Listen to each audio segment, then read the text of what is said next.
Assalamualaikum warahmatullahi wabarakatuh. Perkenalkan, saya Feby Bella Wijaya dari kelompok 2. Di sini saya sebagai moderator. Yang pertama akan saya bahas adalah tentang tema dari kelompok kami, yaitu account receivable and uncollectible receivable atau piutang dagang dan kerugian piutang. Di kelompok 2 saya akan memperkenalkan seluruh anggota saya, mulai dari Anissa Nabila Putri, Fadia Ramadanti, Salma Haura Safia, Feby Bella Wijaya, Katinka Yulistin, Nadia Krisanti, Muhammad Arsy Purnama, dan Afrian Syah Malik. Di sini saya akan membahas topik materi dari 1. Piutang dagang, 2. Kerugian piutang, 3. Contoh soal dan latihan soal, dan 4. Kesimpulan. Topik materi pertama yaitu piutang dagang yang akan dijelaskan oleh Afrian Syah Malik. Saya persilakan untuk Afrian Syah Malik. Assalamualaikum warahmatullahi wabarakatuh. Perkenalkan, nama saya Afrian Syah Malik. Di sini saya akan menjelaskan tentang materi piutang dagang. Piutang usaha adalah piutang yang berasal dari penjualan barang, dagangan atau jasa secara kredit kepada pelanggan atau konsumen. Dari berbagai pendapat atau pernyataan penulis, dapat menyimpulkan bahwa piutang adalah hak menagih seseorang atau sebuah perusahaan baik dalam bentuk uang maupun barang kepada pihak terhutang karena adanya transaksi uang atau barang secara kredit. Faktor-faktor yang mempengaruhi piutang dagang. Pertama, di sini ada volume penjualan kredit. Dalam melakukan penjualan secara kredit, perusahaan dapat menetapkan batas maksimal kredit yang akan diberikan kepada pelanggannya. Makin tinggi batas yang diberikan kepada pelanggan, berarti makin besar pula dana yang diinvestasikan dalam piutang dan sebaliknya. Yang kedua ada syarat penjualan kredit. Syarat pembayaran kredit dapat bersifat ketat atau lunak. Bila perusahaan menetapkan syarat penjualan kredit yang ketat, berarti perusahaan lebih mengutamakan keamanan kredit dibandingkan misalnya memberikan batas waktu pembayaran yang singkat dan memberikan beban bunga bila pengembaliannya terlambat. Dengan demikian, maka investasi perusahaan dalam piutang dagang cenderung lebih kecil. Hal sebaliknya akan terjadi bila syarat penjualan kredit bersifat lunak atau longgar. Yang ketiga ada ketentuan dalam pembatasan kredit. Yang keempat ada kebijakan dalam pengumpulan piutang. Perusahaan dapat menjalankan kebijakan dalam pengumpulan piutang dalam dua cara, yaitu secara aktif maupun pasif. Perusahaan yang menjalankan kebijaksanaan pengumpulan piutang secara aktif mengeluarkan uang yang lebih besar dalam membiayai aktivitas pengumpulan piutangnya dibandingkan dengan perusahaan lain yang menjalankan kebijaksanaan piutang secara pasif. Perusahaan yang melakukan pengumpulan piutangnya secara aktif juga mempunyai investasi dalam piutang yang lebih kecil daripada perusahaan yang melakukan pengumpulan piutangnya secara pasif. Yang kelima ada kebiasaan membayar dalam pelanggan.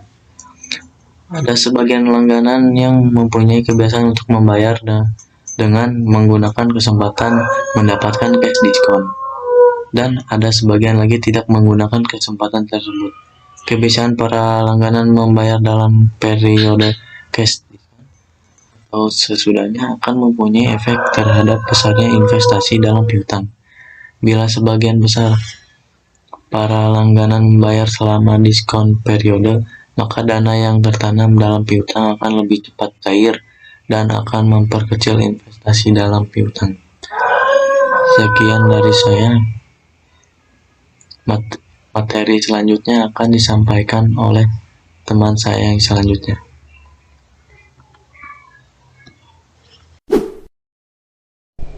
Assalamualaikum warahmatullahi wabarakatuh. Perkenalkan, nama saya Nisa Nabila Putri. Di sini saya akan menjelaskan tentang klasifikasi piutang atau jenis-jenis piutang.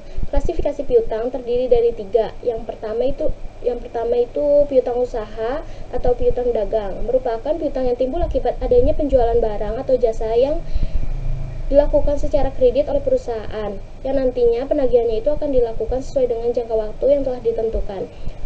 Jangka waktu piutang usaha ini biasanya itu sekitar 30-60 hari, dan piutang usaha ini biasanya tidak disertai dengan surat perjanjian, maka dari itu nantinya pelunasannya itu kurang terjamin. Yang kedua itu adalah piutang wesel atau tagih. Merupakan surat tertulis yang memuat pernyataan pelaksanaan hutang dan jangka waktu pelunasannya. Jangka waktu piutang wesel ini lebih lama daripada piutang dagang, yaitu jangka waktunya sekitar 30-90 hari.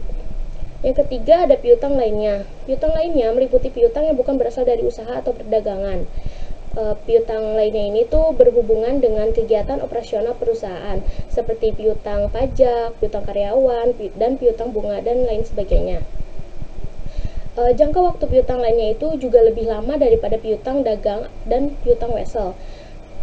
Dia jangka waktunya itu bisa lebih dari 1 tahun, bahkan dia bisa tidak memiliki tanggal jatuh tempo yang belum ditetapkan.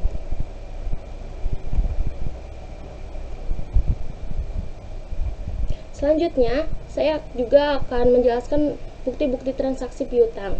Di sini bukti transaksi piutang itu terbagi menjadi 2 ya. Yang pertama adalah ada bukti transaksi internal, dan yang kedua ada bukti transaksi eksternal. Yang pertama, contoh dari bukti transaksi internal itu ada memo dari pimpinan ataupun orang yang ditunjuk.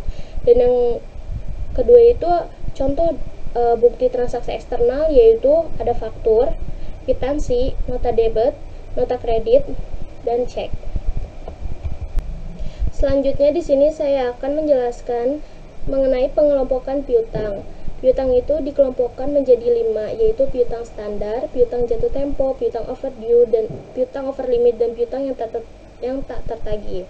Yang pertama, piutang standar, yaitu piutang yang masih bisa tertagih karena dalam kurun waktu jatuh tempo yang masih berjalan, sekitar kurang dari 60 hari. Yang kedua, piutang jatuh tempo, yaitu kondisi piutang yang sudah jatuh tempo dan harus terjadi penagihan. Jangka waktunya itu sekitar 60 hari. Yang ketiga adalah piutang overdue, yaitu kondisi piutang yang melebihi batas jatuh tempo namun bisa ditoleri oleh perusahaan dengan alasan yang masuk akal. Jangka waktunya itu 90 hari. Yang keempat yaitu piutang over limit, yaitu kondisi piutang yang sangat melebihi batas maksimal jatuh tempo dan melebihi tingkat fleksibilitas jatuh tempo. Jangka waktunya itu lebih dari 90 hari. Yang terakhir yaitu ada piutang yang tak tertagih, yaitu di mana kondisi piutang itu benar-benar tidak bisa tertagih dengan baik. Jangka waktunya itu 1 tahun atau 365 hari. Terima kasih, sekian dari saya. Wassalamualaikum warahmatullahi wabarakatuh. Assalamualaikum warahmatullahi wabarakatuh. Nama saya Katinka Yulistin dengan NIM 111903555. Di sini saya akan melanjutkan presentasi yang telah teman saya sampaikan. Di sini saya akan membahas metode pencatatan piutang. Metode pencatatan piutang terbagi menjadi 2, yaitu gross method atau metode kotor dan net method atau metode bersih. Gross method atau metode kotor adalah piutang diakui atau dicatat sebesar penjualan tanpa dipengaruhi oleh potongan yang akan diberikan. Kemudian net method atau metode bersih merupakan jumlah piutang setelah dikurangi dengan potongan penjualan jika potongan jumlah tidak dimanfaatkan oleh debitur, sehingga mengakibatkan kelebihan pembayaran piutang, sehingga kelebihan tersebut dicatat sebagai penghasilan lain-lain. Kemudian pengendalian piutang. Pengendalian piutang adalah awal atau dasar untuk meminimalisir piutang tak tertagih. Melakukan pengendalian piutang berarti melaksanakan, mengelola, atau mengatur piutang matang. Diorganisasikan agar lebih terarah. Pengendalian piutang terbagi menjadi dua, yaitu pengendalian internal dan pengendalian eksternal. Saya Salma Safia. Di sini saya akan menjelaskan tentang piutang tak tertagih. Piutang tak tertagih adalah piutang yang nyata-nyata tidak dapat ditagih karena penjualan secara kredit, yang merupakan kerugian bagi kreditur. Saldo piutang untuk satu pelanggan mungkin termasuk dalam satu atau lebih kelompok umur piutang. Umur piutang dapat diketahui. Yang pertama yaitu piutang-piutang mana yang sudah dekat dengan jatuh tempo dan harus ditagih. Yang kedua, piutang-piutang yang sudah lewat jatuh tempo dan perlu dihapuskan karena tidak dapat ditagih kembali. Penghapusan piutang. Penghapusan piutang adalah kerugian yang harus ditanggung perusahaan karena adanya piutang yang tidak dapat ditagih. Metode penghapusan langsung piutang tak tertagih yaitu yang pertama ada saat piutang tak tertagih. Yang kedua, jika ada kesanggupan membayar dari pihak debitur. Yang ketiga, waktu menerima pembayaran dari pihak debitur. Yang keempat, jika debitur menyatakan kesanggupan membayar setelah dilakukannya tutup buku. Yang kelima, waktu menerima pembayaran dari debitur. Metode cadangan atau metode penyisihan. Yang pertama itu ada pencatatan taksiran kerugian piutang. Yang kedua, pencatatan penghapusan piutang. Yang ketiga, pencatatan jika debitur menyatakan akan melunasi. Yang keempat, pencatatan saat menerima pelunasan dari debitur. Saya Muhammad Arsy Purnama, NIM 1119038 akan menjelaskan tentang kerugian piutang dan cadangan kerugian piutang. Kerugian piutang adalah kerugian yang timbul karena adanya prinsip bahwa piutang yang dicatat di laporan keuangan adalah hanya sebesar jumlah piutang yang diharapkan akan dapat ditagih. Cadangan kerugian piutang. Menurut Baridwan, dalam metode cadangan setiap akhir periode dilakukan penaksiran jumlah kerugian piutang yang akan dibebankan ke periode yang bersangkutan. Ada dua dasar yang juga dapat digunakan untuk menentukan kerugian piutang. Satu, apabila kerugian piutang dihubungkan dalam proses pengukuran laba yang diteliti, maka dasar perhitungan kerugian piutang adalah jumlah penjualan. Dua, kerugian piutang dihitung dengan cara mengalihkan persentase tertentu dengan jumlah penjualan periode. Perhitungan kerugian piutang atas dasar akhir periode dengan tiga cara, yaitu 1. Jumlah cadangan kerugian piutang ditambahkan sampai pada persentase tertentu.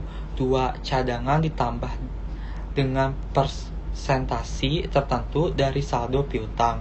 3. Jumlah cadangan ditambahkan sampai suatu jumlah yang dihitung dengan menganalisa umur piutang. Perkenalkan, nama saya Nadia Krisanti, nomor induk mahasiswa 111900370. Saya akan melanjutkan materi tentang piutang dagang dan kerugian piutang. Di sini saya akan menyampaikan uraian kasus yang diberikan. Nomor 1, tujuan audit atas piutang dagang dan kerugian piutang ada 5 poin. Pertama, validity and ownership, yaitu meyakinkan bahwa piutang yang tercatat merupakan tagihan yang sah dan merupakan milik perusahaan. Kedua, completeness and cut-off, artinya meyakinkan bahwa semua tagihan perusahaan telah dicatat dengan lengkap dan tepat dalam pisah batas. Ketiga, valuation, meyakinkan bahwa cadangan piutang tak tertagih atau penghapusan piutang telah dinilai cukup memadai. Keempat, presentation and disclosure, yaitu meyakinkan bahwa piutang yang dijaminkan atau dihipotekan telah diungkapkan dalam laporan keuangan secara memadai. Kelima, classification, artinya meyakinkan bahwa piutang telah diklasifikasikan dengan tepat.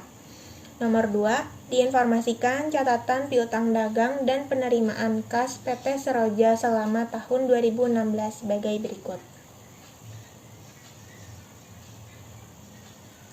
Kebijakan perusahaan kepada debitur untuk memberi waktu 1-30 hari dianggap belum menunggak. Diberikan informasi juga saldo piutang dagang PT Seroja per 31 Desember 2015 sampai dengan 2016. Biaya penyisihan piutang tak tertagih yang sudah ditetapkan oleh perusahaan untuk tahun 2015 dan 2016 masing-masing sebesar Rp3.425.250 dan Rp13.644.750. Cadangan kerugian piutang ditetapkan sebesar 25% dari saldo piutang dagang per tanggal neraca. Nama saya Fadia Ramadanti. Di sini saya akan menjelaskan mengenai kertas kerja analisa umur piutang dan cadangan kerugian piutang beserta jurnalnya. Sebelumnya di sini sudah ada informasi catatan piutang dagang PT Seroja selama tahun 2016. Kemudian ada kategori umur piutangnya yaitu belum jatuh tempo 31 sampai 60 hari, 61 sampai 90 hari, 91 sampai 120 hari dan lebih dari 120 hari. Di sini perusahaan memberikan kebijaksanaan kepada debitur untuk memberi waktu 1 sampai 30 hari dianggap belum menunggak. Kemudian untuk cara perhitungan umur piutangnya dapat dilakukan dengan cara bulan bersangkutan dikurangi dengan tanggal faktur ditambah dengan jumlah hari bulan berikutnya. Sebagai salah satu contoh, PT Sentosa, tanggal faktur 24 Desember 2016 menuju 31 Desember 2016 adalah 7 hari. Maka untuk piutang 3.450.000 dimasukkan ke dalam kolom kategori umur piutang belum jatuh tempo. Kemudian tanggal 12 September 2016 menuju 31 Desember 2016 adalah 110 hari. Didapat dari bulan September memiliki jumlah hari 30 hari dikurangi dengan 12 sama dengan 18 ditambah dengan jumlah hari bulan berikutnya yaitu bulan Oktober, November, Desember yaitu 92 hari. Maka 18 ditambah 92 sama dengan 110 hari. Maka untuk piutang 480.000 dimasukkan ke dalam kategori umur piutang 91 sampai 120 hari.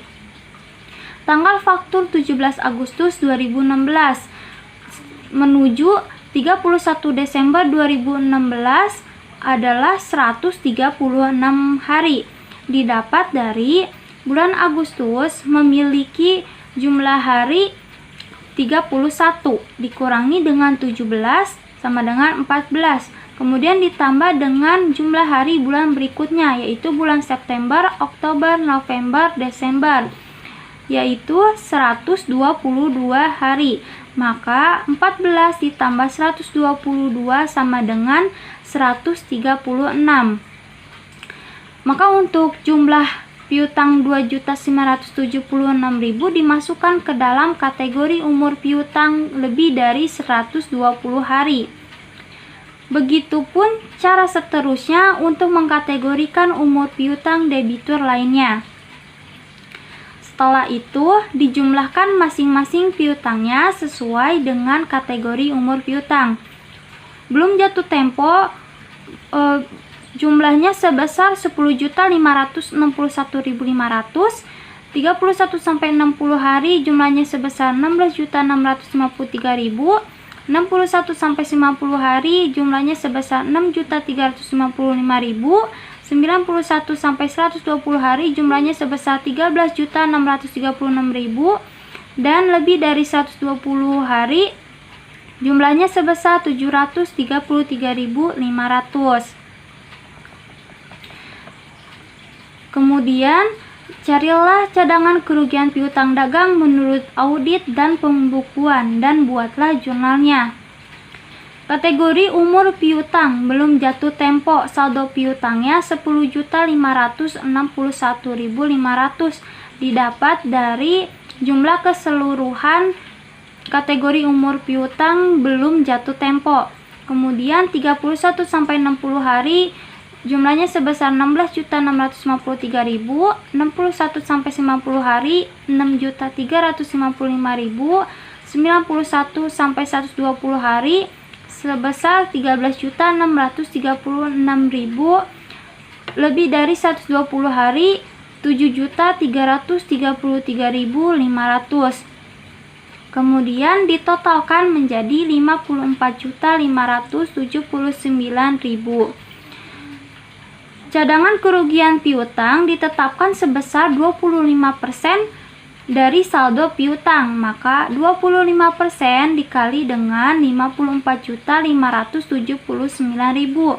menghasilkan 13.644.750 dikurangi dengan saldo awal cadangan kerugian piutang yaitu 3.425.250 menghasilkan selisih 10.219.500. Untuk jurnal penyesuaiannya, kerugian piutang 10.219.500, cadangan kerugian piutang 10.219.500.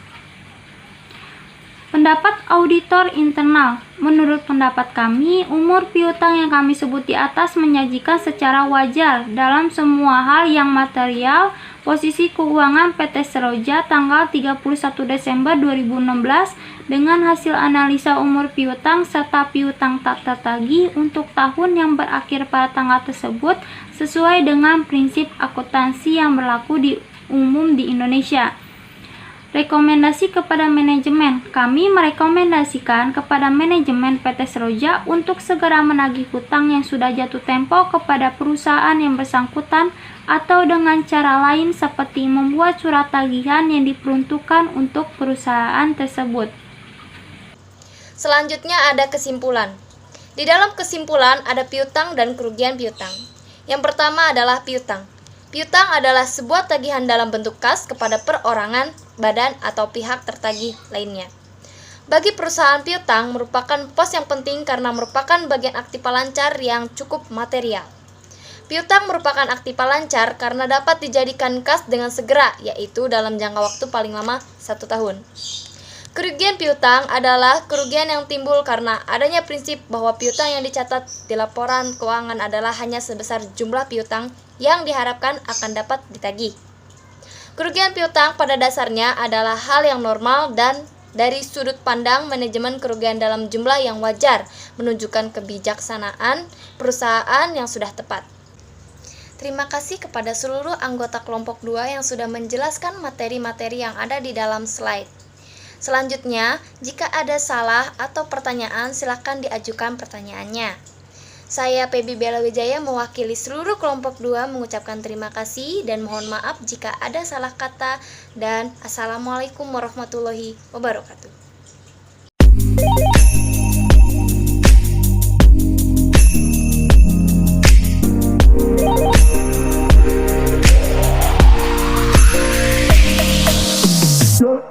Yes.